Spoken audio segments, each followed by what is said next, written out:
What's going on, everybody? I am your host, Notorious HFL, on podcast, Huge Fat Loser on Instagram and all other social media platforms, and Aaron Lohman in real life. Welcome to my show. Today, I have an amazing guest, the super smart, super amazing Dr. Jason Piccolo. You know, these doctors love to be called doctor. No, not this guy though. This guy's awesome. He's had me on his podcast several times. I always love talking with him. Today, we're going to get into some interesting stuff, some stuff that I typically don't talk about on here, but I think it's important to talk about. It all falls into mental and physical health, especially with first responders, and a lot of the reasons that there are so many issues that we have today. So, how are you? I'm Thank doing you for great, coming brother. on. I don't know anything about everything you just said. I'm just I'm just a guy who barely passed what do you call it, community college back in the day. And thanks to the military, I was able to get some education for later on. I know, but you're always killing it. I always give you a lot of credit whenever anybody asks me, "Oh, why did you write a book? Why did you start a podcast? Why did you do all this stuff?" It's like, honestly, because I had you who wrote a book. You're like, yo, it's really not that hard. You just have to really sit down and do it. And like, you gave me a lot of the step by step tips on how to do it and actually, put in the work. Same thing with a podcast. Like, you've been doing it for a long time, and I took a lot of my inspiration from you. So I have to definitely thank you for that, for providing that inspiration.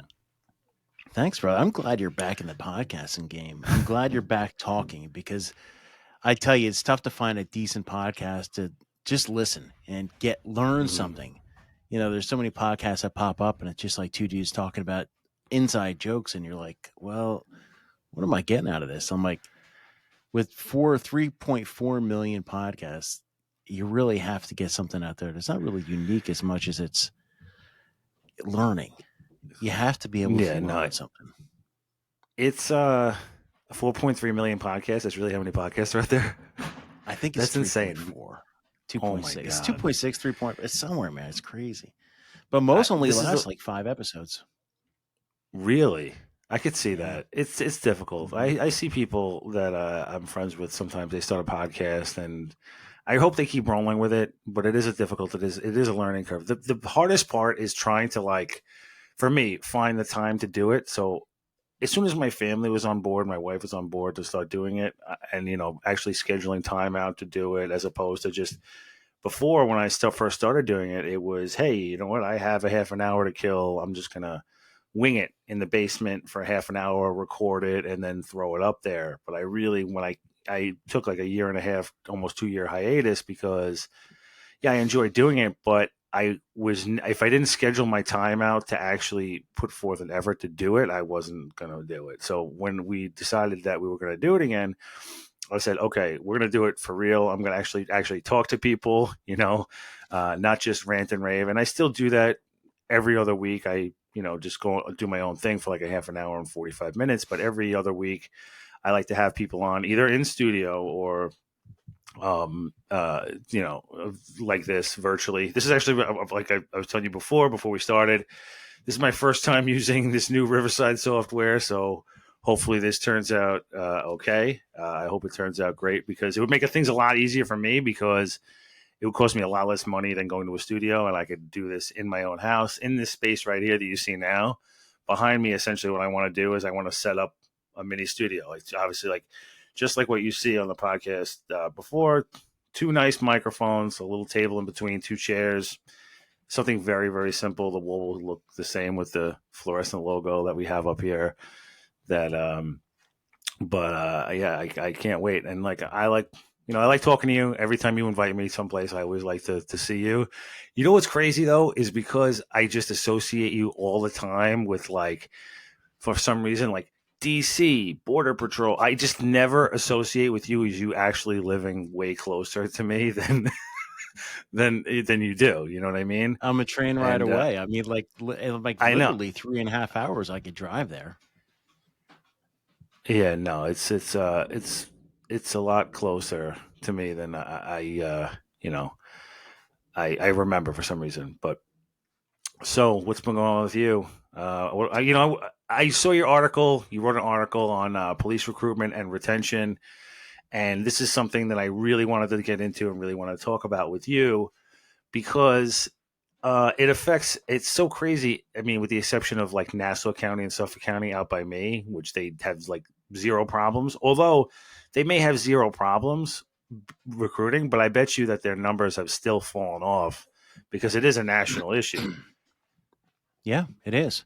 You know, but Mhm. first off, I want to say something about the podcast. I'm glad you're doing it too, is because, and this is for anybody else, LEOs, protector community, or anything else that wants to get into the podcast realm. It hit me about a month and a half ago. This is like a living record of you talking. So God forbid anything ever happens to you. Well, or look at it this way. I have 480 something episodes for now. Later on, my kids can go back and be like, that's my dad. Or my grandkids could be like, that's my grandfather. So there's like a living record. So it's like kind of like, that's why I tell people, I'm like, stick with it. Be selfish, and just do it.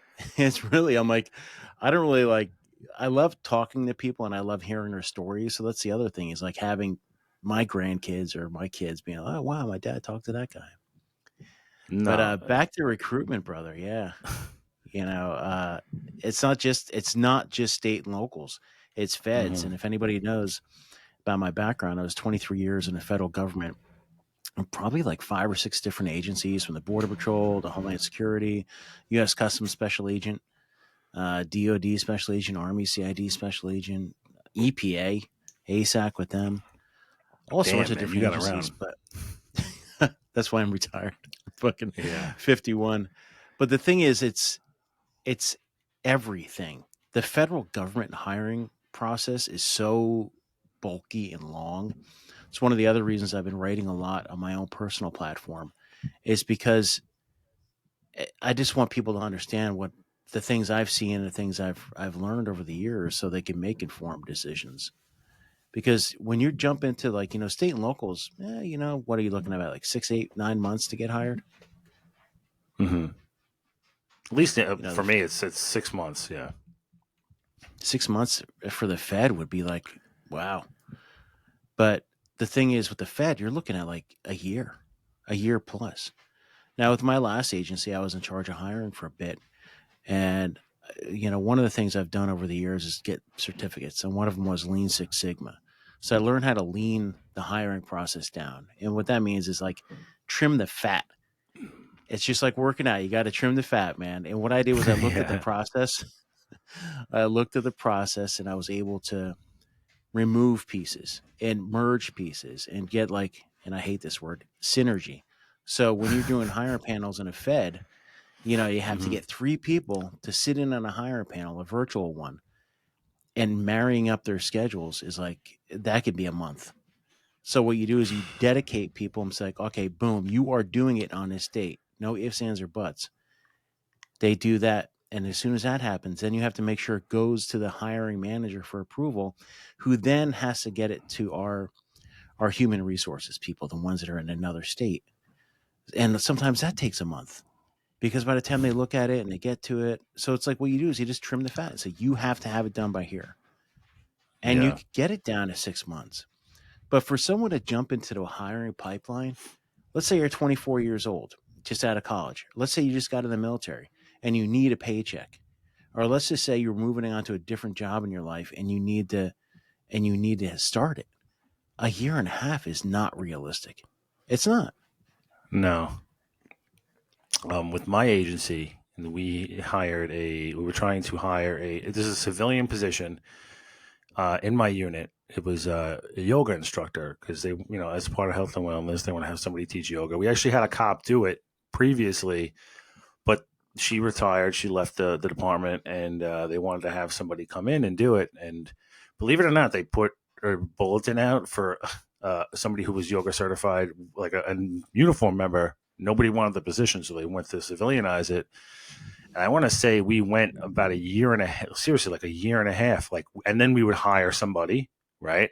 And Mm-hmm. then the salary wouldn't be good enough, or we would say, okay, we wanted this person, but by the time the agency actually comes around to actually hiring that person and offering them the job, months later, they already got a job somewhere else. And then, eventually it just went down the line where it was like a year and a half before we finally were able to put all those small pieces together And like with the bureaucracy of hiring people, it's just, it's just really not, that um, realistic. Nobody's going to sit around and wait. If they really need a job or they want to do a job, they're not going to wait around a year and a half, 2 years to do it anymore. I mean, that's one good thing about other agencies, including mine, is if you want this job and you are qualified, they have such a hard time recruiting in general that you will probably get the job sooner than later.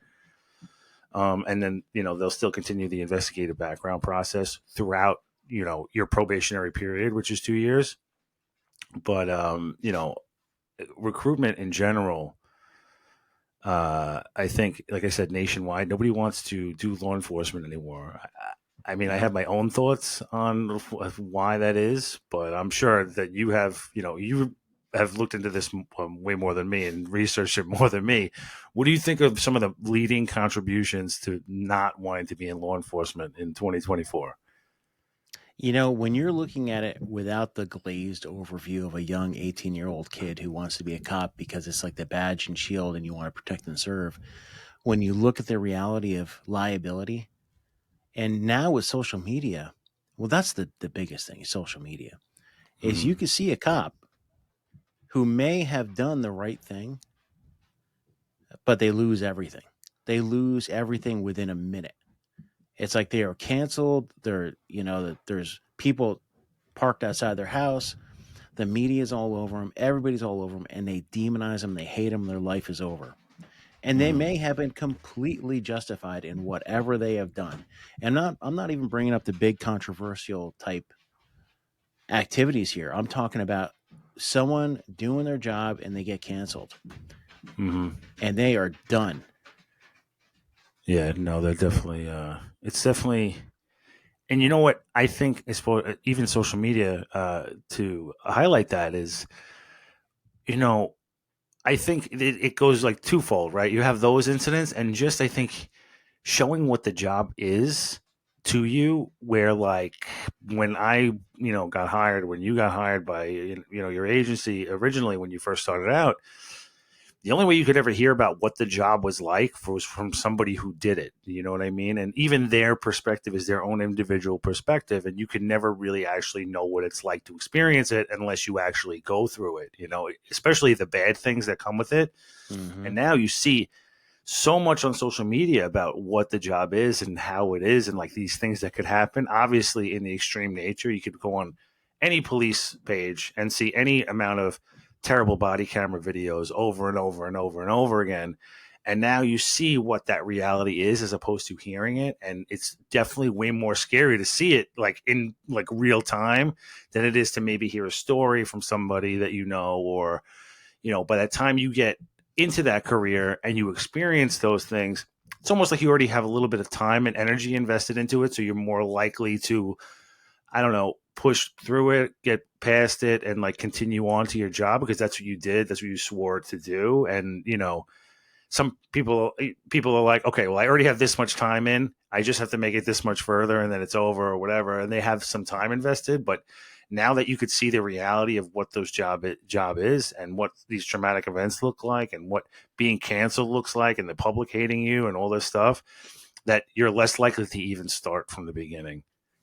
Brother, you brought up some great points, but there's one thing while you were talking, I kept thinking to myself, I'm like, you have two aspects of social media. Well, you got a bunch, Mm-hmm. but two ones. You're Yeah. like, you got the cops at TikTok who are out there self promoting themselves and blah, blah, blah. And, it's all about the likes and this and that. And Mm-hmm. then you have the body cams. Like, holy blank, this is going on. There is such a huge, huge fat loser, but now huge aspect of it. As you like how I threw that in there, but no, like a big Yeah. aspect of it of things that people don't know. The public has zero clue. Mm-hmm. I had a friend who was a cop, just became a Fed, but I used to listen to their stories all the time, and it was like, here's someone that's on social media, but if you looked at them, you'd never know. For one, they were a cop, and number two, you would never know what they were going through, and number three, there's just so many positive stories behind the badge. And Mm-hmm. it's not the positive, like, oh, I gave donuts to this person over here. No, it's like there's a car accident, car flipped over, someone's out in the field, they run out in the field and they're saving someone's life. Yeah. And then 6 months later, that person shows up with their PD and be like, my life, my family's life, and everything would never be the same if you didn't save that life. Or the young boy who's getting victimized over and over again. And this cop goes in, understands the situation, reads the room, does an investigation, removes that child from such an evil situation, and moves on. And then years later on, you find out that that kid has gone to college and now is going on to do great things. Or it's the cops are doing their job day in and day out, but there's such a positive impact on a community or the people that they encounter that the people that they're encountering say, hey, you know what, the cops aren't all that bad. Or there's like a million stories about such cool things that happen, but there's no one with a releasing a body cam footage of that, or there's no one videotaping that. And if they do videotape it, it's so staged. Oh It is yeah. so staged. The worst. I hate that. I hate staged like publicity videos to like feel good videos. Hmm. And I mean, they have their place, I guess. I don't know. I don't know the science or the data behind them, but I personally, from somebody who's inside an agency, doesn't like them, and a lot of the regular public doesn't like that either. The percentage of the public that actually likes to see that are the people who already like us, Yeah. and we don't need to make these feel good videos for them. Same thing with like these TikTok videos and everything else. But yeah, it's a very easy to release dash cam or body camera videos because that's what we have evidence of, right? The same thing. It's easy like these cops to make TikTok videos and everything else, but like the actual good interactions that we have with people from day to day, that stuff is not on body cam. Most of it, and those that's the real relationships that are built with the community. And when I was assigned to this precinct in Far Rockaway, there was this guy. He worked at the store there, and he worked at the corner store where we always went. We always went there to eat, hung out. They were really cool guys. They really liked us. They were Muslims, so they would invite us to the holidays to have dinner with them when they were breaking their fast. It was awesome. It was like seriously like real family energy type thing.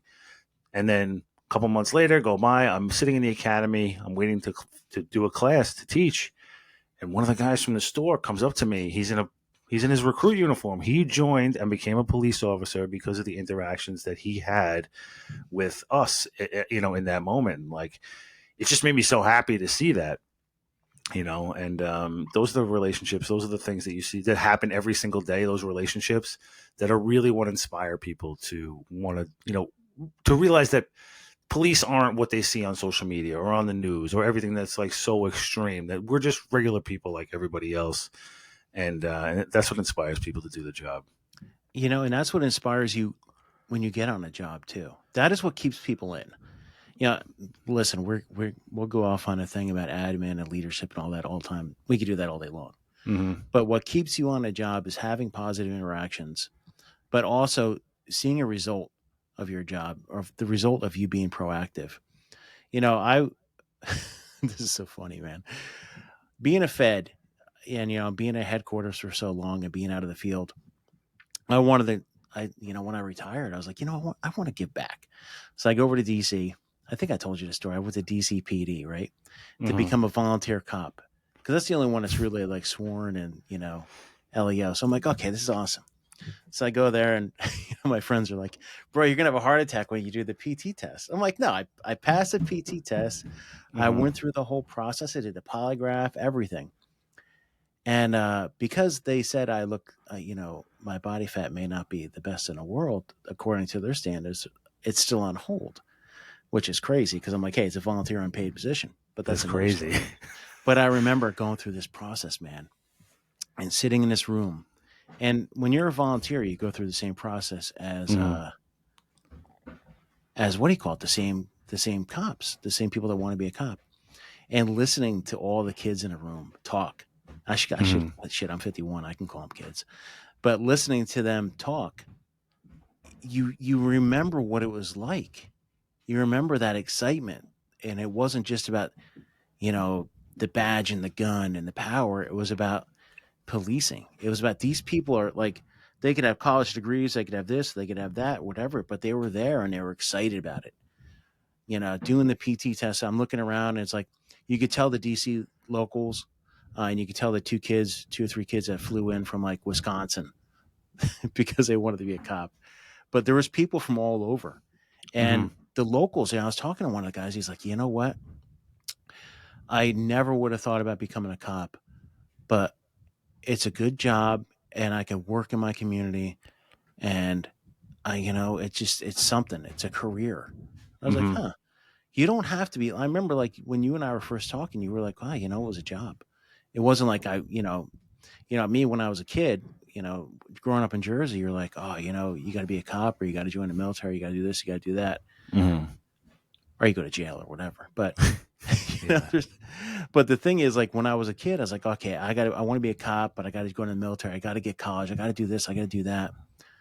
But now it's like, hey, you know what? You want to be a cop and you really want to be a cop, you could be a cop. I mean, Yeah. obviously, if you pass all the requirements, but it's still out there. There's still people that want to do the job, but it's having the media perception, and then this is including internal media. This is including departments. Yeah. I think the departments sometimes look at it the wrong way. They try to like. There's this new trend going around, like I'm a cop, so I don't do this or whatever. It's like, and you're like, oh, Yeah. bro, I've seen you that know too. what? And hey, some of them are cool, but the demographics and the people who want to do the job are not like those kids I mean, they're still out there, but the Mm-hmm. majority of people, you got to be like, this could be a good career. This could be something for you. This could be you in the community, your community. And Mm-hmm. you want to affect change, affect it from the inside. And it's not what you think. It's not policing is not what you think. No, it's definitely not. I don't think it's what most people think. Even if you, yeah, listen, I thought it was a completely different thing than when I got into it. And, we've talked before. Being a cop is not like the thing that I wanted to do when I grew up at all. So it definitely, and it turned out to definitely not be the thing. Like I thought that I would get into this job and I would, I would do it. I thought I'd be, good at it or whatever. And I fell in love with policing for sure. Definitely too much to where it monopolized a large percentage of my life, and I made that mistake also, which is a lot of mistake people make. But I still listen. As much as I've been through, as much as I always say it's just a job, et cetera, et cetera. It's a good job, and I enjoy doing it. And it's unlike any other job on the planet, like literally unlike any other job on the planet. And you can essentially make it whatever you want it to be, and you will experience different things every single day where you will not do that in most areas of life. You know what I mean? And it's a good job. Anybody out there who's listening, who's thinking about joining law enforcement, or contemplating it, it's a good job. Listen, it's a great job, and I still recommend it to anybody. Even this, you know, there's a lot of people out there who will be negative if that. There's this phrase that I love: if you gave a cop a gold brick, he would complain that he had to carry it home. And there's always going to be people out there like that who complain about how the job is and complain about the politics of everything and complain about admin and all this stuff. But if it was that bad, they would leave. I just think that they're addicted to talking negatively about their career. Then they retire, and then they are like, they put up that picture that I always love. I have so many friends because I'm getting up there now, 17 and a half years on. And I have friends who had more time on than me. They retired, and the whole time they were on the job, they were cursing it out. Worst job ever. Can't wait to retire, 20 and out. And then, like, they retire. Then, like, 1 year later, it'll be their kid who joins the same agency, the police department, and they put up that photo, and they're like, I'm so proud of my son for joining the greatest police department in the world. It's like, yo, dude, make up your mind. Like, but the truth is, I genuinely think that they enjoyed their career. It's just so easy to get sidetracked into all the bullshit and all the negativity and focus on that stuff if that's what you focus on. I told a story about one of my last cube mates or office mates. Is every day, man. As soon as he rolled in, it was so much negativity. I was like, oh man, it's like killing me because I'm like, hey, I like to roll in, have my coffee, and start my day and do my thing. Mm-hmm. Every day with him was negative. Blah blah blah. This blah blah blah. I can't get promoted. I can't do this. I can't do that. It's rainy today. It's sunny yesterday. I don't know, man. The world is going to end. And I was like, bro, I'm like, your negativity is killing me. And I Mm-hmm. pulled some bullshit out of my ass. We're swearing. You could believe it. Yeah. Oh But yeah, we're hey, swearing. Listen, I okay. can't keep. I can't. You know me. I cannot keep my shit PG. I'm It over ain't here. happening. I'm over here like watching my words. I'm like, oh shit. But anyway, I'm like, bro, I'm like, you're fucking killing me with this. You're killing me. Mhm. I'm like, I just want to do my thing, man. I want to work. I mean, nobody's trying to kill us. That's my one thing I always tell people. I'm like, look, man, nobody's trying to kill us. We're in a fucking HQ. Well, yeah, I mean, HQ is so much good active shooter, but still, the Uh-huh. reality is no. I'm like, bro, let's try something new. Let's Mhm. do 90-10. I'm like, bro, you got 90% of your day has to be positive. You could only talk positive. You have 10% of your day you could bitch, complain, do whatever you want, but only 10%. And that includes at home. Because I'm like, I know you're going home and you're being negative too. Oh And yeah. yeah, this shit drags on. So he comes back to me like a week later and he's like, man, I've been trying it. And this is real, man. It's like, sometimes like, I got to tell you something in a minute, but so he comes back and he goes, man, I've been doing it and I've been saving up that 10% and I find myself, I'm not negative anymore. I'm like, good, man, good. Cause it's more than a job. It's Mhm. more than a job. And that's one thing I wanted to tell you about, man. It's like you doing the podcast and you doing the health and wellness, you doing this, you even like going to like a pizza place, and coffee place and this and that, and showing people that it's more than a job, Mhm. but it's giving you a different outlet. You need a creative outlet. You need something outside of this job, man. Because that's one thing I really want to talk about in a minute is a roadblock. Because if you just have this job and this is your life, it's gonna hit you one day, And it hit me, I think I was like 42, 43 when it hit me. But it's like you have to have something. It doesn't have to be creative, but you have to have something outside of this job. Shit, if you want to go fishing, go fishing. You want to, do anything. Like me, I'm doing photography now.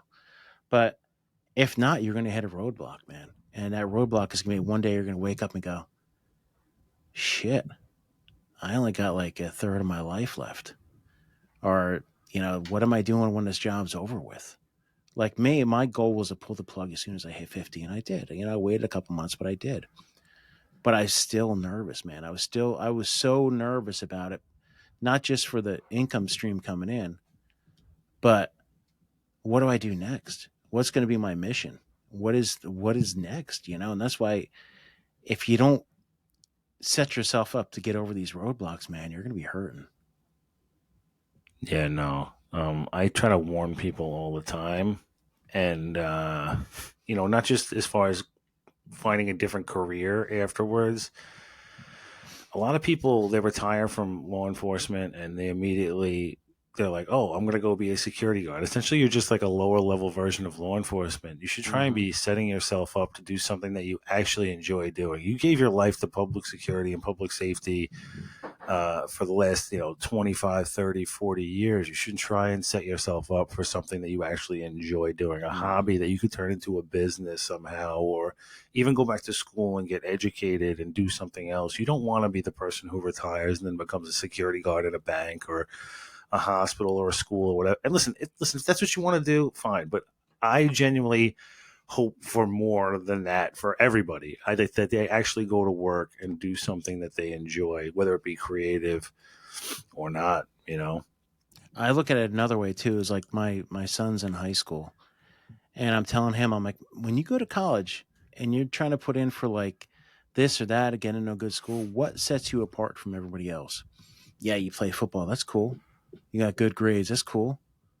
But if you're not doing anything else, you're just going to be like everybody else.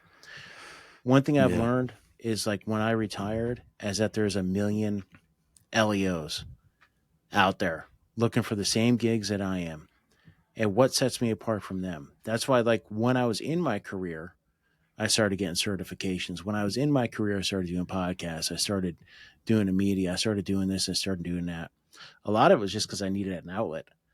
But the other thing is, like, if I could go back and tell people, start now. Don't wait until like, when I'm a year out, I'll do this. Yeah. Start thinking about things outside of your realm, and then start thinking about, if you want to stay in your realm, what sets you apart from the other 40,000 people that are retiring right now. Yeah, because most of them are the same. And this is something I get into too is, I have my own social media platform. Obviously, I did it like by violating department procedure uh, several times. It's just at the time, like I decided that if I got in trouble, me talking about officer well-being and mental health was way more important than the consequences. That's essentially, that's realistically what I decided at the time, and it's worked out so far, thankfully. But now I have people who once again told me, "Oh, you shouldn't be doing this," and or they kept a kind of private profile, low profile, and like let's say they were doing personal training or they were doing some type of side business. Now they're coming to me. They hit retirement and they want to start advertising themselves, but like they should have been doing that for years beforehand to build up to that level. Because it's just going to be that much harder if you hit 20 and then you decide that you're going to start doing this thing. It's going to be so much harder to do it, and you're not going to those lessons. Listen, the amount of lessons I've learned over doing this for the last 5 years are crazy. And you shouldn't have to learn those lessons after you retire. You should be learning those lessons and screwing them up while you already have a steady stream of income and a job and all that other stuff going on. So you don't have to rely on if those mistakes could crush you. And Now, listen, man, I gotta give you a lot of kudos, and I'm not blowing too much smoke up your ass. Actually, I am. But you did it the authentic way. And I've been watching the social media thing for a while. And with my background, if I went out there and I was like the fiery rhetoric, I could have 1 million followers right now. oh, bro. Oh my gosh, with all the shit I know and done, I could be like, I could have my next, I could be the next Tucker Carlson. But the thing is, I've been watching social media, and the thing is, you could have 100,000 followers, you could have 200,000 followers, but there's 320 million people in the country. Mm-hmm. And when you're building a business, when you're building a brand, your customer base is not social media. Yeah, you can pull some customers from there. It's great, but a lot of it is going to be on your rep. And I watch these shebangs all the time. I'm like, what? The funniest thing I've been noticing is they'll pull a quote. They'll get like a Marcus Aurelius book, or they'll do this and that.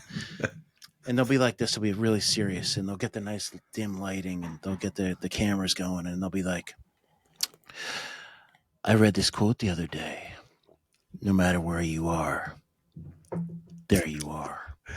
And I mean, but they almost all of them are starting with the same thing. I saw this man the other day, and he told me, if you fill the cup with water, is it half full or is it fully full? But you know what I mean? It's like this whole thing, and they go into this. They pull a quote, they talk for 5 minutes, and people are like, oh my gosh, that's the smartest thing I've ever heard.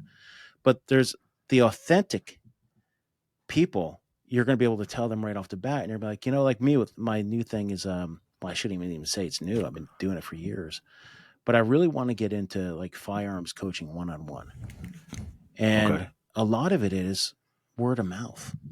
And a lot of it is like the people I want to go learn from in order to be the best at this is to be like people who aren't like X blah, blah, blah, blah, blah, blah, blah. Because you could be the X anything.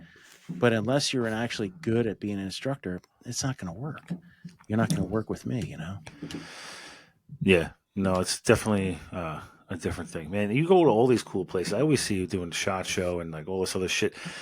This is another thing about like retirement and like gigs or whatever. And I'm in the space. I'm in the space of like going out and doing speaking and like writing and doing all this stuff. And it's still difficult to do it, even having a reputation. Like, I feel like there's so many people who have information and they gatekeep this shit. Like, I'll give you a perfect example. There's always like, I don't know, conferences like mental health conferences and law enforcement. And like people only will tell you about it after they already did it. It's like, dude, why didn't you give me this information? I would have loved to try to participate as well or do something as well, because I don't know how to get into this shit, dude. Like I have tried, and I'm doing my own thing, obviously for my department, and like it's trickling into other things which help me out. But like I see these other things that I would love to participate or present at. And I just submitted to present at the International Association of Chiefs of Police next year in Boston, and I got an email back being like, "Oh, there was 1,200 proposals." I'm like, what 1,200 people in law enforcement could even have anything to say? That's number one. Number two is like 1,200 people is like, But there's these other ones too. It's just like you see them, and they'll only. And this is why I always shit on LinkedIn a lot. Is like they'll only post a picture on. They won't tell you that they signed up for it or how to sign up for it. Uh-huh. But they'll post that picture after it happens and be like, "Oh, look at this thing I participated in." It's like there's plenty of other people. Like if this was really about networking, there's plenty of other people that could have benefited from uh, opportunities like that. Oh, And you're killing. You know what? That's my. And I blast people all day long, but that's the next thing I'll write about. Is like share the wealth, bro. You know, I started doing TV a while ago, and the reason I got that is one of my buddies says, "Hey, um, you should do this, do court TV," and I'm like, "Well, mhm. how?" He goes, "Here, I'm going to put you in contact with the producer." And I did the same thing the other day with someone. I'm like, "This is how you do it. You use the network you have, and if you and Yeah. if your friends, quote unquote friends, aren't helping you out, if they know that you want to do something and they're not helping you out." And they're like, "Oh, I'm not going to tell him that." Are they really your friends? Oh no, they're definitely not. And that's one place I always got to give you credit. Is like I said, you've always given me resources. You've helped me set up the podcast. You helped me like lean into my writing and like you always encourage me to write books and self publish and do all this shit. And even the acting thing. Well, I never got into it. I did ask you about it, and Rob Dobro, right? That's how you say his last name. Yeah. Yeah, when we were on the thing together, I asked you guys about it, and you guys told me how to do it. You guys didn't like hide it from me. Like you were just like, "Oh yeah, this is how you would go about it." It's just not something I've looked into, but you guys shared the information with me, and that's what makes you guys real people. And there's just so many like bullshit artists out there who are always out for themselves. And like you said before, if we wanted to, and I give you thank you very much for like giving me credit for my authenticity, because as you know, also being authentic is so hard. We can go out there, especially you being retired, you can go out there, you could approach Fox News or any of these other people and be like, yeah, I want to come on there and just yell and scream for 20 minutes about any given topic about immigration specifically, because that's something, human traffic. This is all stuff that you know are experienced with. And they would love that in a second. It would be so easy to be that, to be the next person, to create the next like That's why I stopped doing Fox. Yeah. Bro, the next triggering clothing line. You know what I mean? Like, fuck this person, like this, like, dude. I just don't have that in my heart. You know what I mean? To do that, but it would be very, very easy to do that. And I give you a lot of credit, and anybody else who's out there like really doing it. But rage sells, and it's It very does, easy man. to lean into that, man. The first class at one of the first community colleges that I failed out of classes. Hey, County College Morris, go whatever you want. Yeah. So that's one of the things they said in the advertising class was like, fear sells. You could either, do the Sarah McLachlan, sadness thing, but fear sells the most. Yeah. I used to do Fox all the time, man. It was back in Mhm. 2019, 2020. There wasn't like a week that went by I wasn't on like Fox and Friends and stuff. And listen, they were nice to me, But the thing is, you become a soundbite. You get 7 minutes.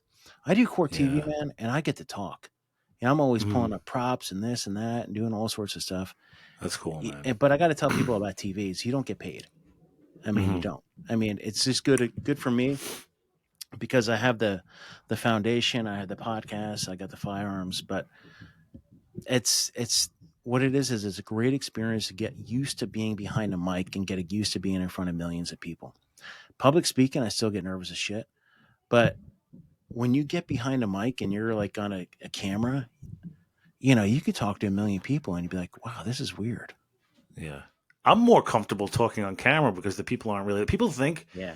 and I don't know how much regular public speaking you do, but it's gotten to the point where like people think because I'm like I look comfortable up there that I'm comfortable. Like, no, dude, I get nervous every time. I'm trying to think of a way to get out of it up until 5 minutes before I have to go. You know what I mean? Like I force myself to do that shit. It's uncomfortable.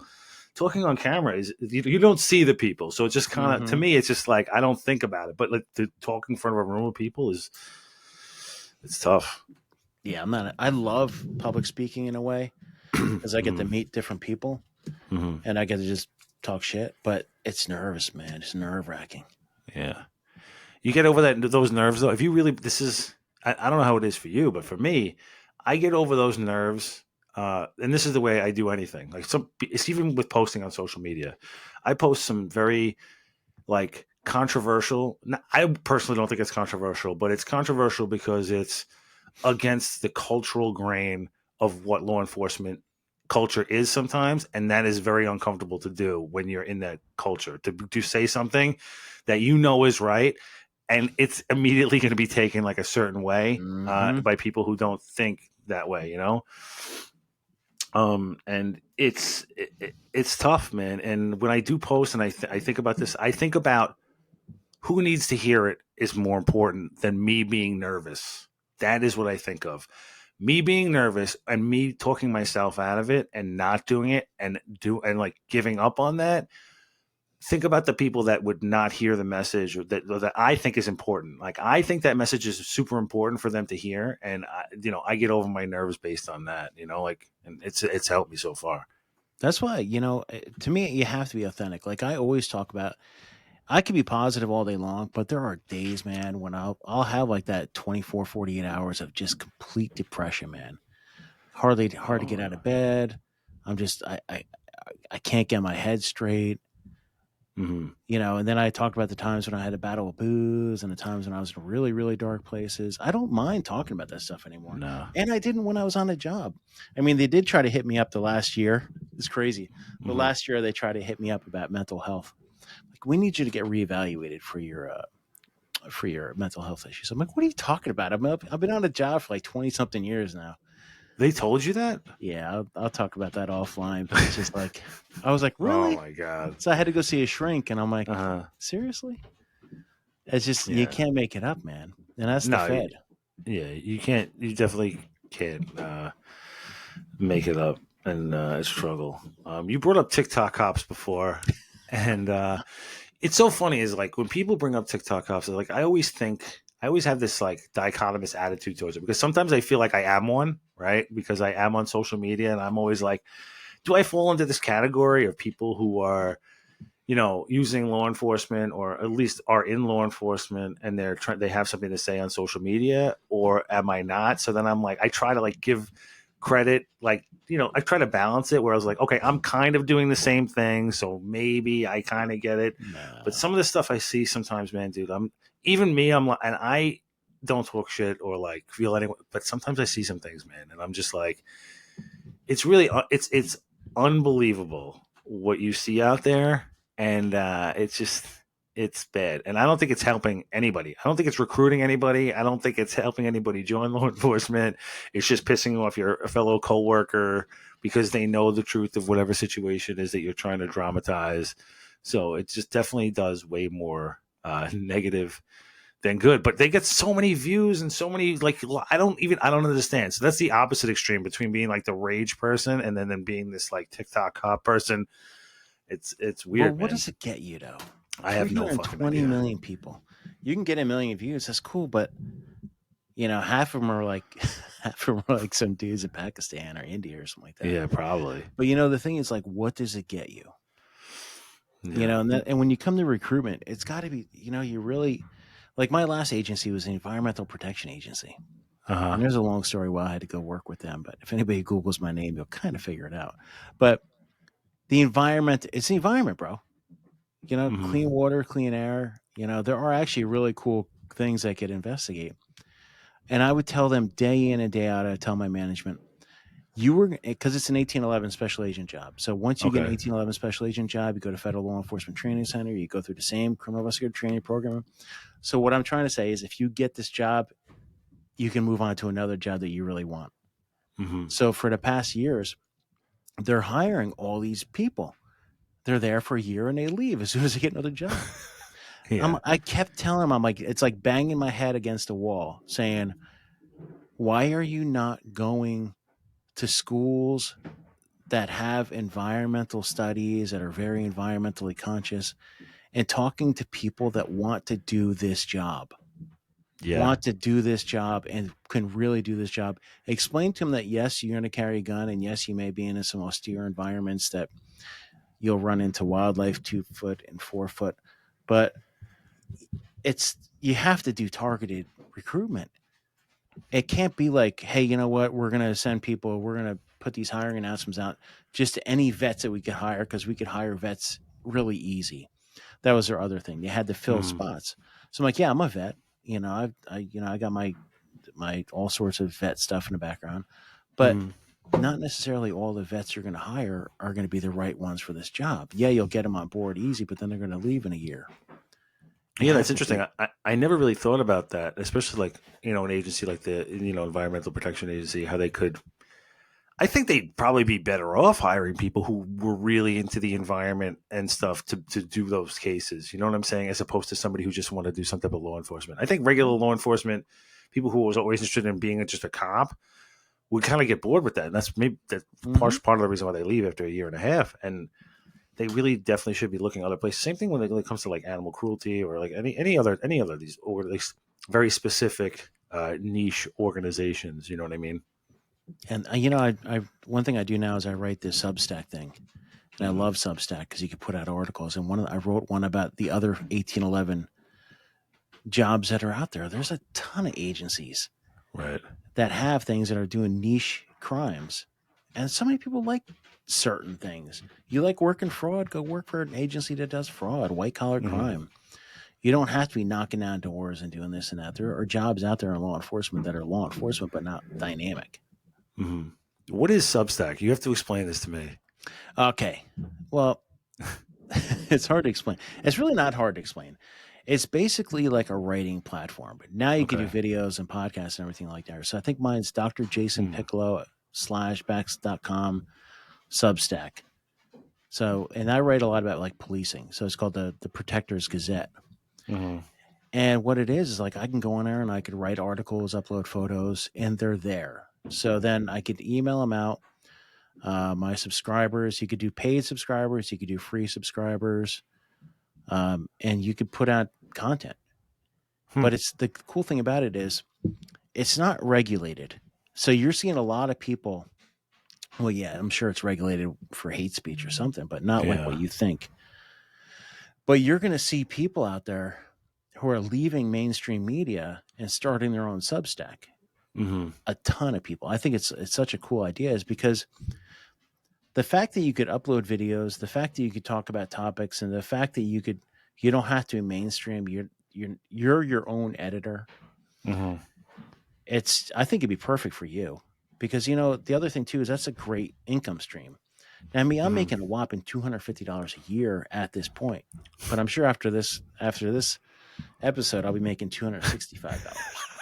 Two hundred But no, fifty-one dollars. $251. No, Yeah. but that's the thing is like, so you can get subscribers out there for $5 a month. I think is the minimum, up to like whatever you want to charge. Mm-hmm. But I think it's a great place to get like real news. Like if you're following like legit people, or you want to get information. Like if you're going to put out stuff about mental health and you're going to be putting out stuff like this, I can go on there and be like, hey, what's Aaron got going on today? It's like a website, but you also have it's like a news site. So it's Hmm. pretty cool. Yeah, I got to check it out. I mean, I've always heard about it, and like literally the only time I've ever, checked, like I keep seeing you post on Substack, and I'm like, okay, well, if he's into it, this has to have some legitimacy to As a it. matter of fact, I better check and make sure you're subscribed down there, even if Yeah, it's a free subscriber, because I'm watching you, brother. I'm going to subscribe now as soon as we're done with this. But um, what do you call it? What are some other issues in recruitment or retention even in agencies that you think um, can change? I don't even know how to change it at this point, and I'm sure anybody out there listening who does any type of law enforcement recruitment for any agency could definitely benefit. For me, like I see, like my agency currently, they're trying to implement an actual law enforcement like shift. Okay, so for those of you who aren't in the NYPD who are listening, um, in the NYPD, we have historically done 8 hours and 35-minute shifts, and we've worked 5 days a week, either with 2 days off and then 3 days off, or we had steady days off, 2 days off, and then we got to bank that chart day into like a future day off for when you were able to take it. Right now, they're trying to move into what law enforcement agencies around the country have been doing. I don't know, for a century, is a modern chart, which is 10-hour tours or 12-hour tours. And it, I've heard mixed reviews. It depends on who you are. I guess what you had going on. It's a different animal when you are when you go into a job and that job already is like, okay, this is the tour we work, and then you start working that day one, it's a much different thing than when you're used to working 8.5 hours, and then all of a sudden they're like, hey, by the way, starting next month, we're going to start 12-hour tours, and you already have your whole life based around 8.5 hour Mm-hmm. tours, like your commute and everything. So, That's I, you brought up a great point. The commute. yeah. The commute's the biggest thing, man. Mm-hmm. Yeah, 8.5 hours may work great for certain people. 12 hours might work great, 10 hours. But when you're talking about like so many people that work for NYPD, or even for Mm-hmm. other agencies, how many people actually work and live in the same place? And you're No. commuting an hour each way, and then you're going to tack on another. I mean, your whole life is going to be the job. An hour, man. Like it took me. I live in Nassau County. I was in Queens teaching the police academy, which is in Flushing, which is like 17 miles away from my house, and it took 2 hours. Two Mm-hmm. hours to get home. So that's what I'm saying. Is like do 12 hours plus two on each end. Possibly is You know, the that's nuts. the good idea fairy is great, but the problem Mm-hmm. is you need to look at it from a whole Mm-hmm. perspective. You have to look at, and that's the thing about when it comes to retention is, the head shed is the head shed. They don't really have any idea what the actual ground truth is. And when I go out and do the sensing sessions, they talk to the same people who want to talk. Get someone that's an officer, get someone that's a young sergeant to go out there and talk to the people anonymously. Nobody's going to tell you Yes. anything. Nobody's ever going to tell you anything and put their name on it. The reality. You're Yep. always going to get those people that want to talk, like, oh, look at me, I did this, I did that. But the reality is, you have to have real sensing sessions of what's going on in your agency. Most people want to feel appreciated, and the last thing they ever feel is appreciated, because you got the guy or girl at the top, and you got 50 layers of bureaucracy, and in one of those layers of bureaucracy is an asshole. And they're more than likely there's Mm-hmm. going to be more than one asshole. And this person at the top may be the best in the world. Your immediate supervisor may be the best in the world. And I can tell you right now, I've had one, maybe two, and we're talking about law enforcement because any of my military supervisors, I don't want them to get mad, but maybe two supervisors in my 23 years that had my back. Jeez. 23 fucking years, man. And this last supervisor I had, um, I put in for a presidential management rotation, and I'm like, I'm never going to get this thing. I'm like, I'm a demon in my agency because I blew the whistle on everybody that's an asshole that does wrong things that are illegal. But he goes, I got you. And he got me. I went to work for DHS policy. I was working for the White House basically for my last 6 Nice. months that I was in. But the thing is, a good supervisor is few and far between. Yeah. And it doesn't even have to be your immediate, but somewhere in that chain of command is an asshole, and you got to get rid of those assholes. Even if you don't get rid of them, the person at the top needs to understand what is going on below them. Yeah. Not turn a blind eye to it. Yes, a blind eye. Since I went to health and wellness, like literally one of the first initiatives and programs that I've tried to institute in my agency, and I think every agency should have them because they have them in the military, from what I believe, is some sort of 360-degree evaluation system where like supervise every level of management needs to be evaluated to weed out the bad management, and somebody needs to be Yes. held, or at least some of the bad Hey, management. I you know know they're not what? going to. Check this out. How about a fucking peer review? Yep, And we're not that's a talking good about one your too. people below you. We're talking about your other supervisors Mm-hmm. because they're going to call you out on it Yeah, and be like, if you're an asshole, they're going to be like, oh, hey, dude, bro, you got to check yourself. Because, especially but anonymously. If yeah. they did something Mm-hmm. anonymously, because this is a huge problem too. Is like how many people I've seen. Let's say it's even a cop level. Like okay, they have their end of probation review, which is after 18 months they have to get reviewed, or 22 months they have to get reviewed to make sure that they're going to be a police officer. How many of those cops suck and should not be cops? And we know it, but we feel bad Mm-hmm. doing that. Bad. And Yeah. same thing, supervisory evaluations. How many times does that CO know that that supervisor is terrible and is a terrible person, but feels bad or feels guilty and isn't reality? If there was a way to do this type of thing anonymously, where like you could have a realistic, be like, hey, listen, this is what you're really like. This is how you really are. You're not fit for the current role that you're in. Like people will be held accountable. Like, we should hold each other to a high standard, because the assholes in this job are a major reason that people do not stay. That's number one. 90% of the reason is an asshole. People don't quit bad jobs, they quit bad bosses. There's that famous quote, and I And agree and that it's with that always like, 100%. oh, someone will fix them when they go up. No, they're going to rise the Yep. ranks.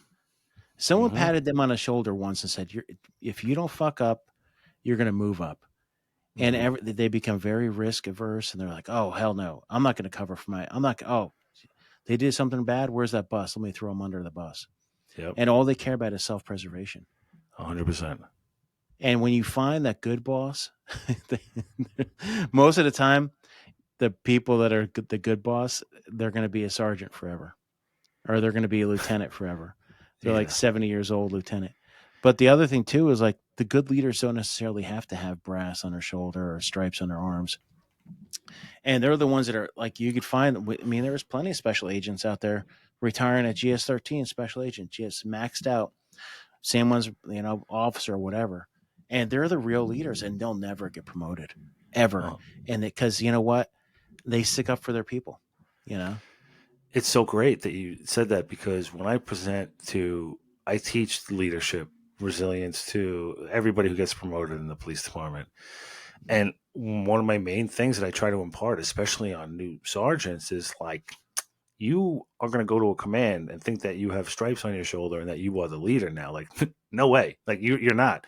There are probably better leaders who are police officers who will never take the promotional exam, who are in that squad, who know that command, who can lead those people better than you probably fucking ever will in your entire lifetime. You are the Mhm. supervisor, and you can be a leader, sure, but that person in that squad will always be a better leader than you. And there's really nothing you could do about it, except obviously use them as a resource to help lead your team. You know what I mean? That's what's important about being a real leader, is knowing what your important resources and who your other leaders are. Mhm. You don't have to be a boss. You don't have to take a test. You don't have to be a supervisor to be a leader.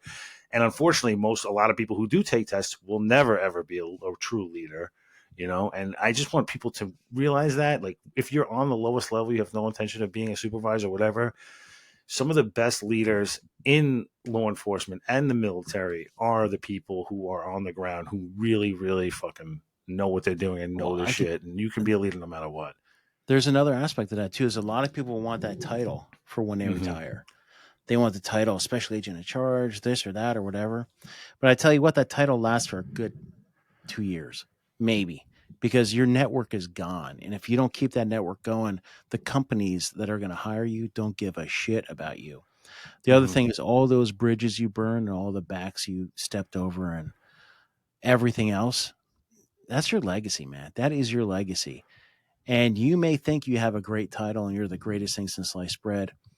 But if you're an asshole, you're always going to be an asshole. And the thing is, when that retirement bell hits and you're on to your next phase of your life, what does it matter? That title doesn't mean shit. Does It doesn't. anybody remember half these people anymore, or three quarter? I don't. If I remember the assholes, Mm-hmm. and I remember one or two of the good ones, but man, that title doesn't give you shit, and it's not even worth.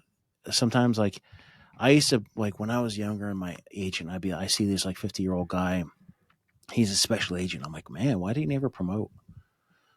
But now, like, you know, now that I retired, I'm like, Mm-hmm. now I understand. I'm like, it wasn't worth it. No, it definitely, this is why in my agency, I see so many people, they get promoted to captain, right? That's essentially the highest civil service exam you could take, is captain. Everything else above that is 100% discretionary, based on like discretionary promotion, which has its own system of, Mm-hmm. unfairness.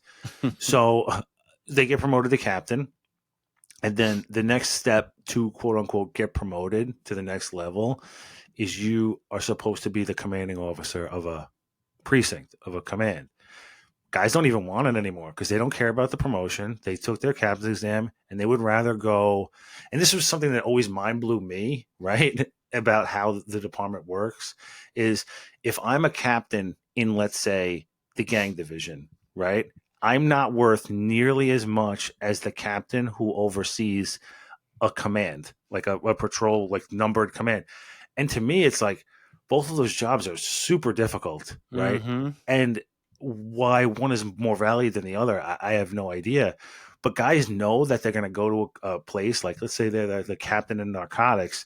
They know that they can go there and probably stay there forever Yeah. until they retire, and they have no intentions of getting promoted.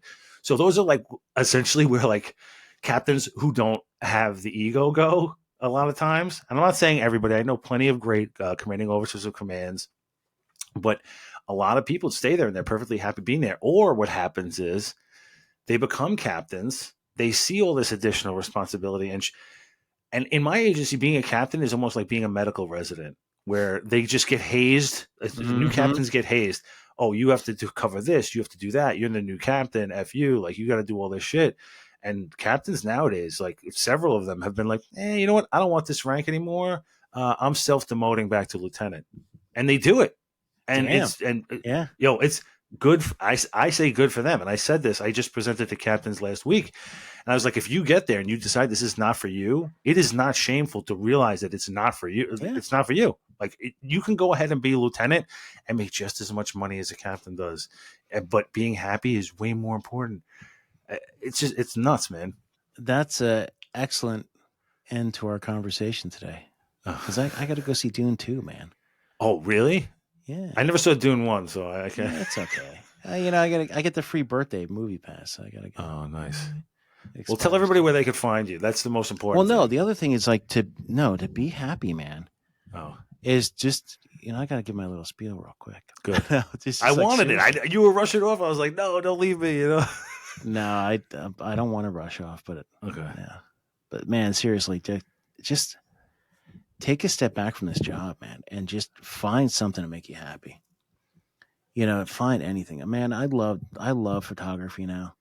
I love taking pictures of people because when you look at someone and you see a genuine happiness behind their eyes, like you say something like, I love taking portraits of people. I love saying something that you could just bring out, like, just see it in their eyes. Mm-hmm. And I'm like, it's just something cool, man. It's something that's not, I don't know, just something that's good for you, man. That's one of the things I love doing podcasts is I love talking to people and I love hearing their stories, man. It's something happy. I mean, obviously, some of these podcasts, you're like, holy shit, man, I need a drink, even though I don't even drink anymore. Still, but some of them, you're just like, man, that was really cool. Yeah. But that's the thing, brother. Mm-hmm.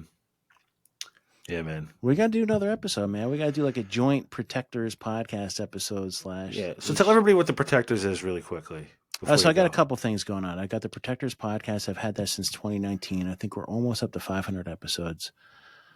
I loved it's mostly in the Protector community. I have tons and tons of New York Times bestselling authors that write about Protectors and thrillers and Medal of Honors. I got this huge fat loser guy that's been on a few times. All sorts of people, man. And I love that. It's usually recording 2 or 3 times a week, or once in a while I have to push it off because I'm traveling. I've got the Substack, which is where I do really just write mostly about law enforcement topics, and that's Dr. Jason Piccolo as Substack, or you could find me. You could really find everything I'm doing on Instagram at Dr. Jason Piccolo. And then I got the Protectors Foundation. So that's one thing I'm very, very, that was my mission when I retired. And I don't really talk about it a lot on the air, but I probably should, because I have a thing about nonprofits.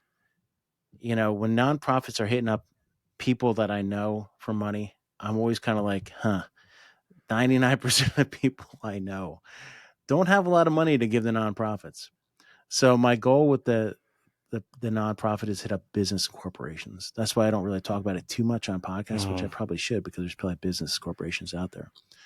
But I found a need for police departments who don't have enough resources, especially at the local level, of equipment, training, and anything that I could get to them.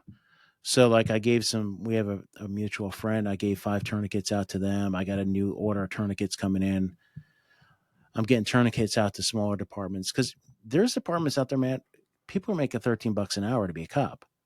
So when they go to train, they're training, and it's not even training because I don't consider qualifications training, twice a year, maybe once a year they qual. So I'm trying to get training out to them. I'm trying to get them the tourniquets, because you got to remember, you're making $13 an hour. A tourniquet is $23 an hour. That's almost 2 hours of work just for a tourniquet. Yeah. And it's not just a tourniquet for you. It's about who you encounter. Because a lot of times Mhm. when you have a tourniquet, doom. But then the other thing is I'm getting like trauma informed policing training out there to people. We've got classes for that. Firearms training. We just sponsored a canine team to go to a canine training. So there's all sorts of, I'm just trying to build it from the ground up. And yeah, man, that's kind of my passion. The That's Protectors awesome. Foundation. Yeah, no, it's a beautiful thing to see. So because it's definitely much needed, and a lot of people don't realize that there are a lot. When people in my agency complain that they're making $140,000 a year to walk in the door, and I'm like, no, no, there's departments in like Louisiana and Alabama and shit where they make like $13 an hour. It's Brother, it's it's crazy because that's the other thing is I went to a handgun instructor course for LEOs last week. And a mhm. big thing I wanted to get that certification so I could do coaching for like just regular LEOs because not everybody can shoot a gun. Yeah. But sitting in there, it was like I was like one of the only two people who were like retired. Everybody else was cops, and they're from these small departments. And they're Mhm. like, "Yeah, man, we get nothing, nothing." They're lucky they even get bullets, man. It's crazy. All right, man. Listen, I'll let you go see Dune 2. I would say let me know how it is, but like I'm definitely not going to see it because I never saw Dune 1. I am excited for the new what do you call Fallout TV I show. saw that, man. That looks Oh good. man, it looks so good, man. I'm not into much sci-fi, but I used to play that video game like all the time. So I can't wait for that. Shit. But enjoy. Thank you for coming on. I really appreciate it. We have to have more episodes coming up because I didn't even get into you or what your story was. I just kind of wanted to like shoot the Yeah. shit and just like hang out. And like, I know you've been on a ton of podcasts and it's like repetitive. That's why when I come on a lot of podcasts sometimes, like I've been on yours a bunch of times. Yours is actually, I think, the first one I was ever on. But then like every other podcast just wants to hear your story over and over and over and over again. So I just didn't want to like bore the shit out of you. Oh no, You I know, always talk about it, man. Well, let's do okay. another episode, brother. Yeah, we'll definitely do another episode. So thank you very much. Make sure you check out Jason at all his platforms. And once again, thanks for responders also. Frank, Oh yeah. Vos, definitely check out their site. Check out all their events that they have going on. They're a huge supporter and sponsor of our show. So thank you very much. Check it out. See you later.